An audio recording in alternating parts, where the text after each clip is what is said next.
नाज़रीन अस्सलाम वालेकुम। उम्मीद है कि आप सब लोग अपनी फैमिली के साथ खैर खैरियत से होंगे, खुश व खुर्रम होंगे। और हम हाज़िर हैं अपनी एक और वीडियो के साथ। तो आज जो आप देख सकते हैं कि आज भी हमारा टॉपिक जो है वो एक्टिव वॉइस और पैसिव वॉइस है, यानी कि चेंज ऑफ वॉइसेस। तो हमने पिछली वीडियो जो लास्ट वीडियो अपलोड की थी वो भी इसी टॉपिक पे थी, तो यूँ समझ लीजिए कि ये उसका कंटिन्यूएशन है या उसका पार्ट 2 है। और ये सिलसिला अभी एक्टिव पैसिव वॉइस पे मज़ीद जारी भी रहेगा। तो आज हम आपको जो ख़ास बातें एक्टिव और पैसिव वॉइस के बारे में या चेंज ऑफ वॉइस के बारे में बताने जा रहे हैं, उनमें सबसे पहले ये है कि हम आपको ये बताएं कि एक्टिव वॉइस से पैसिव वॉइस में कौन कौन से सेंटेंस या किस किस किस्म के सेंटेंस जो है वो चेंज नहीं हो सकते। तो सबसे पहले जो है वो आपको याद होगा जो कि हमने इससे पहले 12 सब्सटेंसेस जो है वो आपको पढ़ा चुके हैं, जो टोटल इंग्लिश ग्रामर में होते हैं, प्रेजेंट इंडेफिनिट से लेकर के फ्यूचर परफेक्ट कंटिन्यूस तक। तो तीन टेंसेस प्रेजेंट, पास्ट और फ्यूचर में चार जो है वो सब टेंसेस होते हैं। ठीक है, तो यानी एक इंडेफिनिट होता है, कंटिन्यूस, परफेक्ट और परफेक्ट कंटिन्यूस, यानी present indefinite, past indefinite, future indefinite, present continuous, past continuous, future continuous. तो इसी तरीके से मिला के ये कुल 12 सब टेंसेस बन जाते हैं। तो याद रखिए कि इन 12 में से 4 टेंसेस ऐसे हैं कि जिनके पैसिव वॉइस नहीं बनते। वो 4 कौन कौन से हैं? एक तो तीनों टेंसेस के जो परफेक्ट कंटिन्यूस हैं, यानी present perfect continuous, past perfect continuous और फ्यूचर परफेक्ट कंटिन्यूस, ये तीनों के पैसिव नहीं बनते। चौथा टेंस जो है वो फ्यूचर कंटिन्यूस है। फ्यूचर कंटिन्यूस जो सिंपल कंटिन्यूस है उसका भी पैसिव नहीं बनता। तो इस तरह से प्रेजेंट के 3, पास्ट के 3 और फ्यूचर के सिर्फ 2 एक्टिव वॉइस जो टेंसेस हैं उनके पैसिव बनते हैं, यानी टोटल 8 टेंसेस या सब टेंसेस कह लें उन्हें, उनके पैसिव वॉइस बनते हैं। ठीक है, एक बात तो ये क्लियर कर दी मैंने। दूसरी चीज़ जो थी वो मैंने आपको लास्ट वीडियो में हिंट भी दिया था कि इनट्रांजिटिव वर्ब्स जो होते हैं उनके पैसिव नहीं बनते।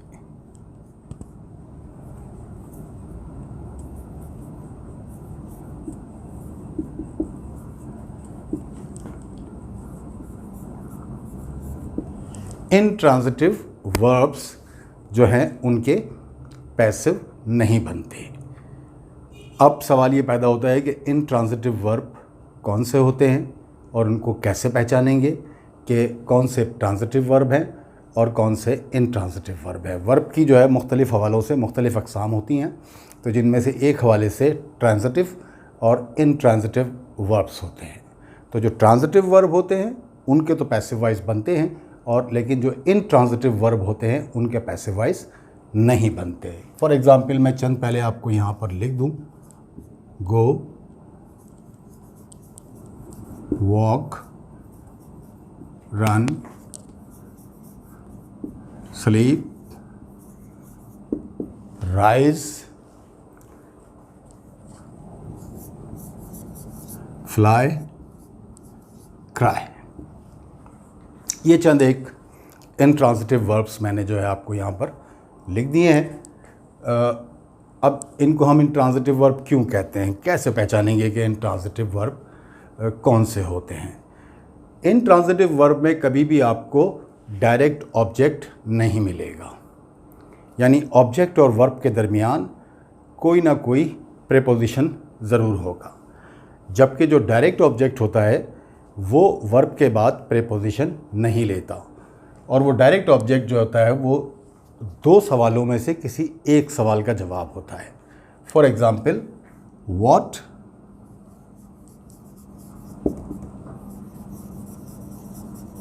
या होम। या तो ऑब्जेक्ट जो होगा वो व्हाट का आंसर होगा या होम का आंसर होगा। ठीक है, अब इनमें से कोई सा भी वर्ब आप देख लेंगे, इसका सेंटेंस बनाने की आप कोशिश करेंगे तो ऑब्जेक्ट पे रुक आप वर्ब के बाद जो है वो इन सवालों को कोशिश करेंगे जवाब ढूंढने की, तो आपको जवाब नहीं मिलेगा। गो फॉर एग्ज़ाम्पल लिख लीजिए, आई एम गोइंग। अब मैं आपसे पूछूं कि what am I going, whom am I going, तो जवाब नहीं मिलेगा। वॉकिंग भी इसी तरीके से होगा, वॉक भी इसी तरीके से होगा। She is walking, what is she walking, और whom इज़ शी वॉकिंग। तो जहाँ पर आपको व्हाट या whom का जवाब ऑब्जेक्ट में ना मिले वो इंट्रांजिटिव वर्ब है, मिल ही नहीं सकता। कहने का मकसद ये है, वो वर्ब्स जिनमें वर्ब के बाद ऑब्जेक्ट जो लगाया जाएगा उसमें अगर व्हाट का जवाब नहीं है और whom का जवाब नहीं है, तो फिर जो है वो ऑब्जेक्ट जो है वो अपने ट्रांजिटिव वर्ब नहीं होगा, जो जिस वर्ब के बाद इन दो सवालों के जवाब या इन दोनों में से किसी एक सवाल का जवाब भी नहीं मिलता। फॉर एग्ज़ाम्पल जैसे हमने लास्ट जो सेंटेंस लिखाए थे, ये मैं मिटा रहा हूँ, आपकी समझ में आएगा।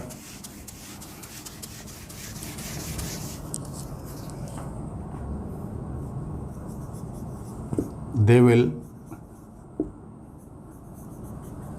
clean, they will clean। अब देखिए यहाँ पर what का जवाब पॉसिबल है। What will they clean? They will clean the room। कुछ भी चीज़ क्लीन हो सकती है ना। They will clean their car, they will clean the table, they will clean the chair, they will clean the doors, they will clean the windows।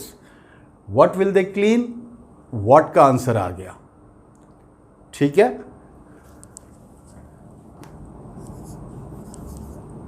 She is speaking,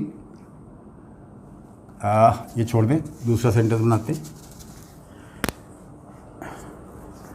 for example जो है वो built जो था,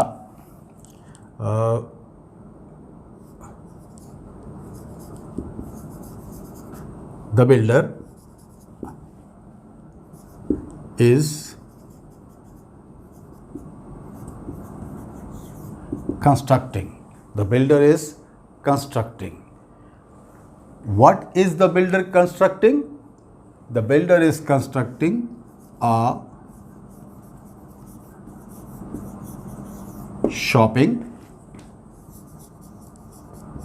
centre. तो what का answer आपको यहाँ पर मिल गया।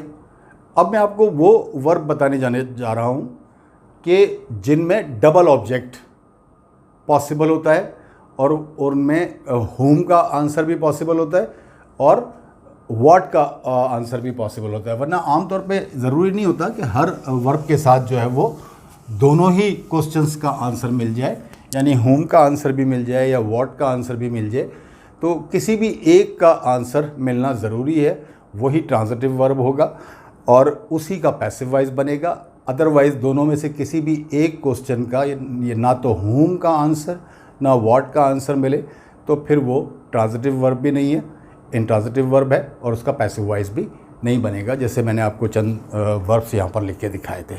अब मैं आपको वो वर्ब लिख के दिखा रहा हूँ, उनके हम सेंटेंस बनाएंगे ताकि आपकी समझ में और अच्छी तरह से आ जाएगा। Ask,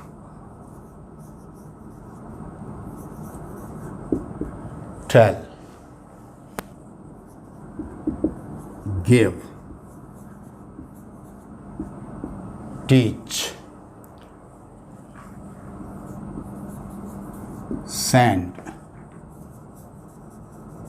show, pay. ये उन वर्ब्स में से हैं कि जिनके बाद जो है वो whom और what दोनों का आंसर पॉसिबल होता है। ठीक है, ये चीज़ ज़रूरी समझने की है।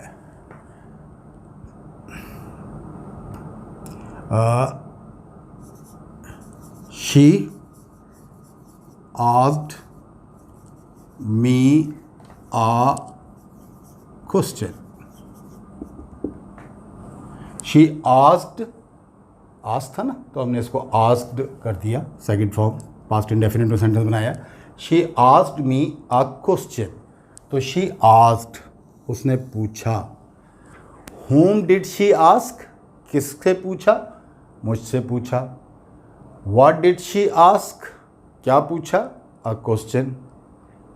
ठीक है, तो अब मैं आपको बताऊं कि इसके जो है, अच्छा इस सेंटेंस को भी लिखने के दो तरीके हैं, एक्टिव वॉइस में ही इसको लिखने के दो तरीके हैं। She asked a question from me. ठीक है, तो जब इसको हम पहले वाले के हिसाब से बनाएंगे तो हम लिखेंगे I was asked a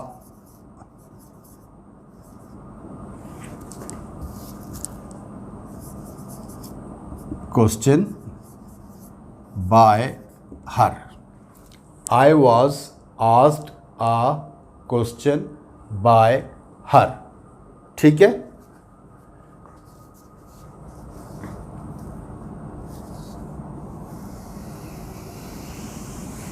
जगह थोड़ी हमारे पास कम है तो इस वजह से जो है वो इसी को दूसरे तरीके से बनाएंगे हम। जब तो कैसे बनाएंगे, देखिए पहले हमने सेंटेंस को मी से शुरू किया था, जो ऑब्जेक्ट हमारा था तो उसको आई में चेंज कर दिया। आई वॉज आस्क्ड, वाज के साथ सेकंड फॉर्म आई है तो पास्ट इंडेफिनिट है, अ क्वेश्चन बाय हर। सो अब बनेगा या अ क्वेश्चन से, a question was asked from me by her.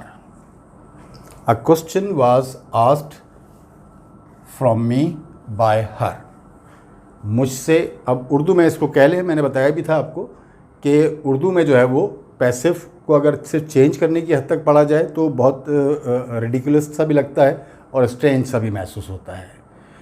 मुझसे उसने मुझसे एक सवाल पूछा, बहुत लॉजिकल है और कॉमन वे है एक्सप्रेशन का, लेकिन अब कहें कि एक सवाल मुझसे पूछा गया उसकी तरफ से और मुझसे एक सवाल पूछा गया उसकी तरफ से, तो ये थोड़ा सा एक इलॉजिकल सा लगता है। ठीक है ना, जैसे आई ईट मैंगो, मैं आम खाता हूँ, कॉमन वे है एक्सप्रेशन का।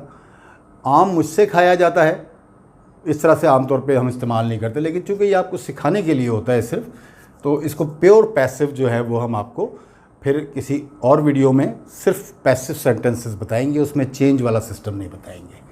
ठीक है, तो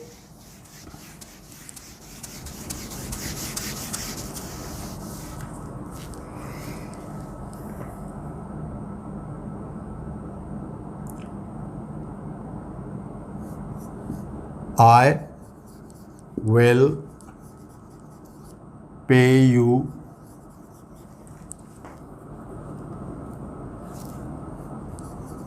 the money। आप देख लीजिए कि आई विल पे, ये सेंटेंस है, मैं आपको पे करूँगा, अदा करूँगा। मैं अदा करूँगा, आई विल पे। किसको अदा करूँगा? यू। whom का आंसर है। what will I pay? I will pay the money। whom will I pay? I will pay you। तो whom का आंसर भी है, what का आंसर भी है। तो ये वो वर्ब्स हैं जिनकी हम मिसाल दे रहे हैं। तो इनको दो तरीके से ये सेंटेंस भी बनेगा।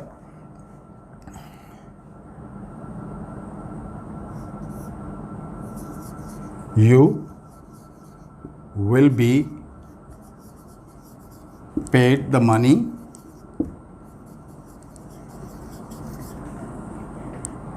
by me। यू जो कि ऑब्जेक्ट था, इस ऑब्जेक्ट से हमने सेंटेंस को शुरू किया। यहाँ पर विल पे फ्यूचर इंडेफिनिट था, तो फ्यूचर इंडेफिनिट के पैसिव में विल बी इस्तेमाल हो जाता है, और पेड जो है वो अंडरस्टूड है कि थर्ड फॉर्म के तौर पे इस्तेमाल हो रहा है। ठीक है, बाकी ऑब्जेक्ट दूसरा वैसा का वैसा आ गया, और ये जो सब्जेक्ट था आई, इसको हमने बाय के साथ ऑब्जेक्टिव केस में चेंज कर दिया। पर्सन वही रखा, नंबर वही रखा, आई का ऑब्जेक्टिव केस मी हो गया। ठीक है, अब इसको दूसरे तरीके से जब बनाएंगे, the money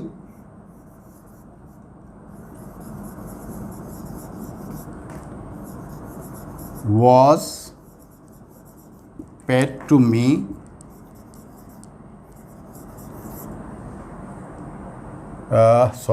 the money was paid to you.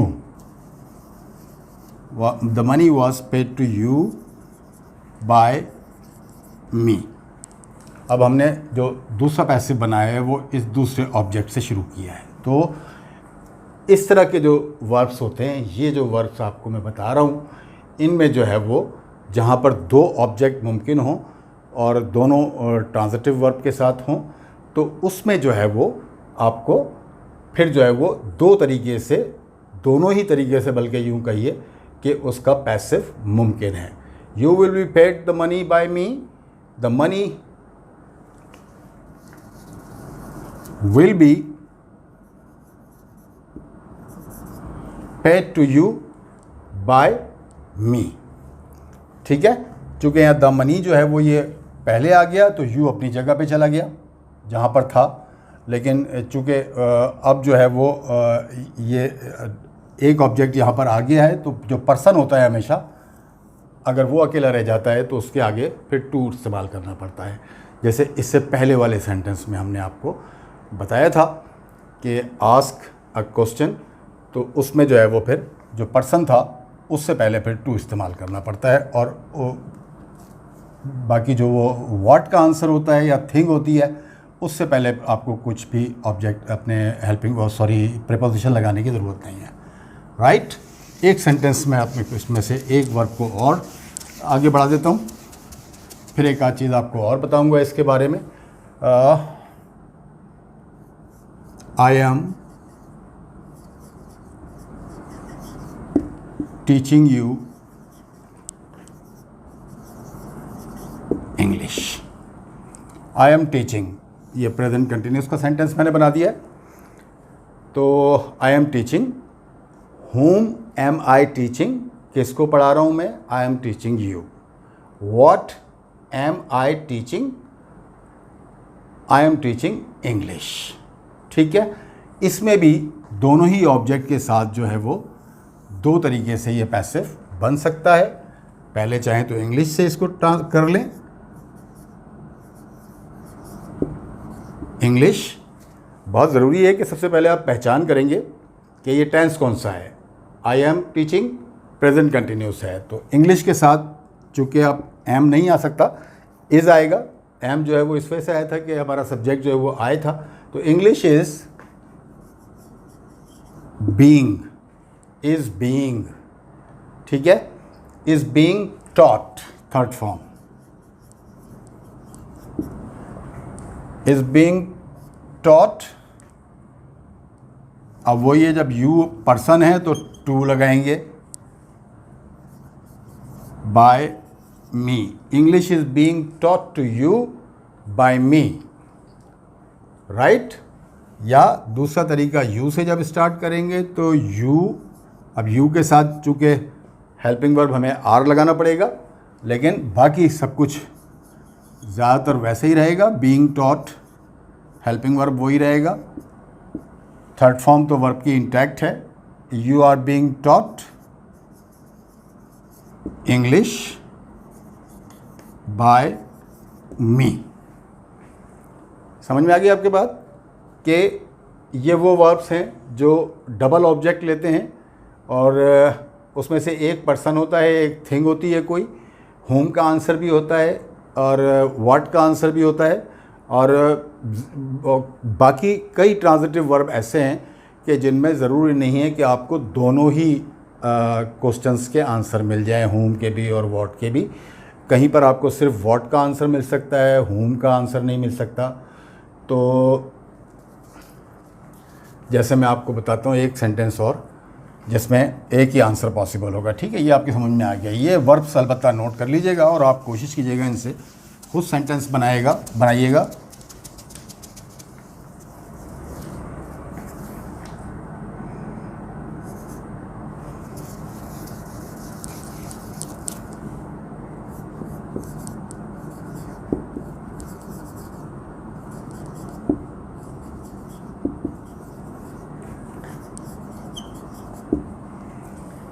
He killed his neighbour, he killed his neighbour, he killed, उसने मार दिया। whom did he killed, whom did he kill, उसने किसको मार दिया? his neighbor, अपने नेबर को। अब what did he kill, answer इसका पॉसिबल नहीं है, ठीक है ना। what did he kill, इसका आंसर जो है वो पॉसिबल नहीं है। हाँ, कोई मतलब it can be an animal, अगर उस तरह से आप देखें तो, लेकिन दो चीज़ें एक साथ जो है ना वो नहीं आती। तो इसका अब बना रहे हैं हम, देखें पैसिव, सॉरी हिज नेबर पूरा आएगा ये, हिज नेबर,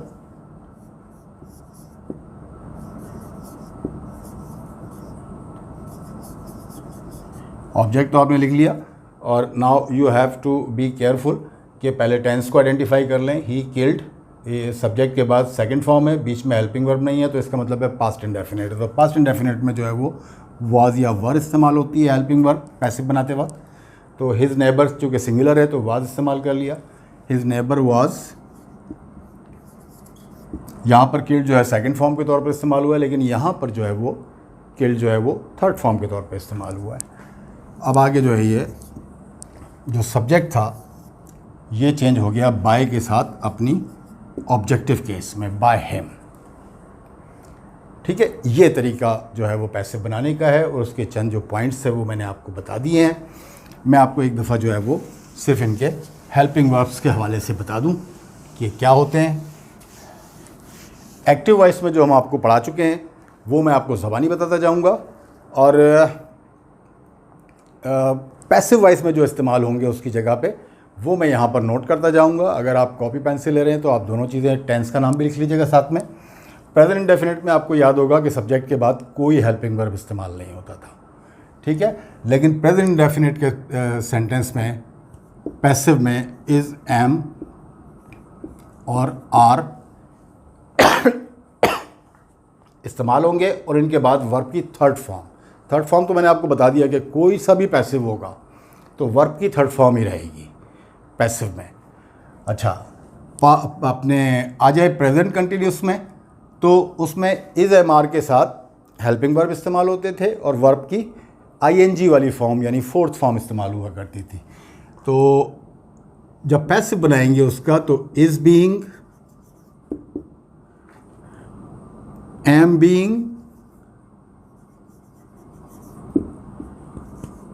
और आर बीइंग इस्तेमाल होगा हेल्पिंग वर्ब के तौर पे, और वर्ब की थर्ड फॉर्म ही आएगी। वो बार बार मैं रिपीट कर रहा हूँ इस बात को। परफेक्ट टेंस पे आ जाएं तो हैज़ और हैव इस्तेमाल हुआ करते थे। याद होगा आपको, प्रेजेंट परफेक्ट में हेल्पिंग वर्ब के तौर पे और वर्ब की थर्ड फॉर्म आया करती थी। तो यहाँ पर जो है वो फ़र्क इतना आएगा कि सिर्फ हैज़ और हैव नहीं होंगे, बल्कि हैज़ बीन के साथ थर्ड फॉर्म आएगी और ज़रूरत के हिसाब से हैव बीन के साथ थर्ड फॉर्म आएगी। तो ये प्रेजेंट के जो पैसिव वाइज बनेंगे उनमें हेल्पिंग वर्ब कुछ इस तरह से होंगे, वर्ब की सब में थर्ड फॉर्म होगी। अब आप आते हैं पास्ट की तरफ। पास्ट इंडेफिनेट, सब्जेक्ट के बाद कोई हेल्पिंग वर्ब नहीं, सेकंड फॉर्म जो हम पढ़ चुके हैं पहले। लेकिन जब पैसिव बनाएंगे उसका तो आप वाज और वर इस्तेमाल करेंगे, ठीक है। वाज वर इस्तेमाल करेंगे और वर्ब की वही थर्ड फॉर्म। और जब कंटिन्यूस में आएंगे तो आपको याद होगा कि आप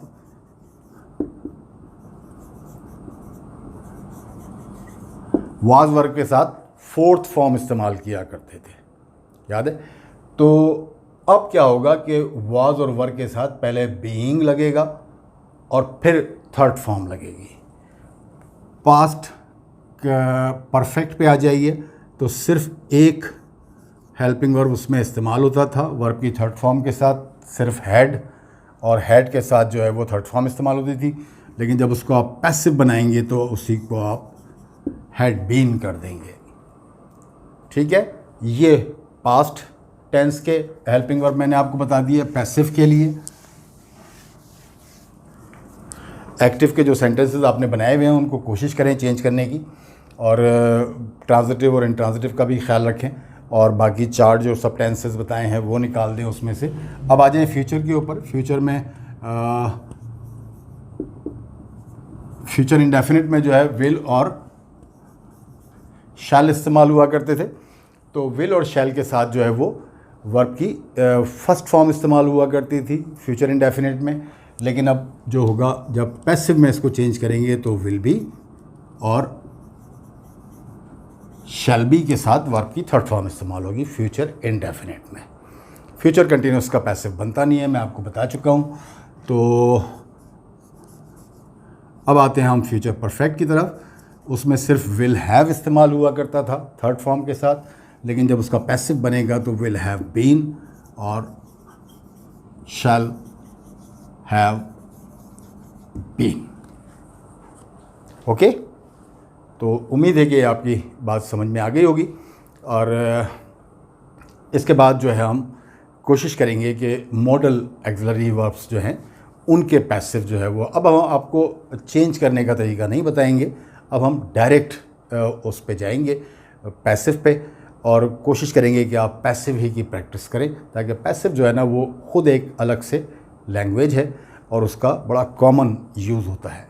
तो आपकी समझ में आना चाहिए कि पैसिव वो सेंटेंस होता है जिसमें सब्जेक्ट की अहमियत नहीं होती, सब्जेक्ट की इतनी इम्पोर्टेंस नहीं होती, मेन इम्पोर्टेंस ऑब्जेक्ट की होती है, काम को करने वाले की ऑब्जेक्ट नहीं अपने इम्पोर्टेंस नहीं होती, बल्कि जिस पर काम किया गया है उसकी इम्पोर्टेंस ज़्यादा होती है। तो उससे ही सेंटेंस को शुरू करते हैं।